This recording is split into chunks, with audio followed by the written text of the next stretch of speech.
Insulate Britain cost taxpayers £4,300,000. An analysis determined that the cost of policing the road-blocking demonstrations of Insulate Britain was at least £4.3 million.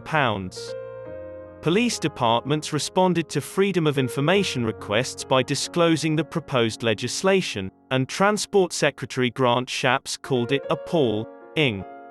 Climate group rallies from September 13 to November 20 cost the Metropolitan Police £4 million, according to a statement.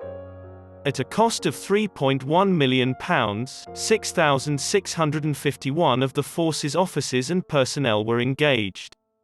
The deployment of trucks cost an additional £600,000, while overtime costs were £300,000. Figures totaling more than £300,000 were given by 4 additional forces. However, they only included overtime costs, thus the true cost of policing demonstrations in those regions was far greater. Police forces from the counties of Hertfordshire, £185,000, Surrey, £110,000, the City of London, £44,000, and Greater Manchester each contributed a monetary sum of at least £10,000.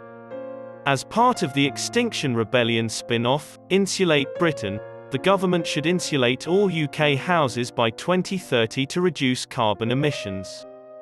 During the months of September and November, it often shut down major thoroughfares, resulting in gridlock.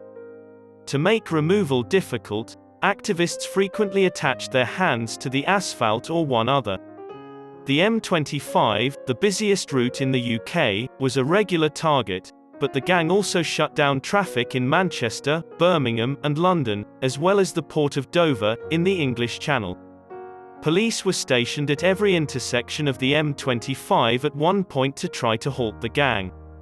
They not only wrecked our roads, causing thousands of motorists distress, but also diverted our emergency services, costing the UK government millions. The expense of policing the demonstrations has been regarded as staggering by Metropolitan Police Federation Chairman Ken Marsh. "We have no choice but to enforce what is in front of us," he added. "That we have to spend so much money on these demonstrations is awful."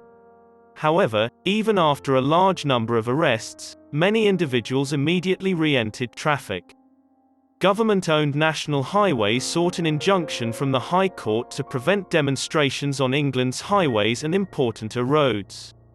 Lawyers from National Highways, Government Legal Department, GLD, and DLA Piper, counsel retained by GLD, advised on the first 3 injunctions, which were obtained for slightly under £220,000.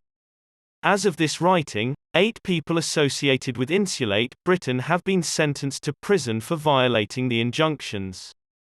Transcript of Tracy Mallahan's statement from Insulate Britain, which said that the organisation would much prefer money was spent on insulating houses and assisting families out of fuel poverty.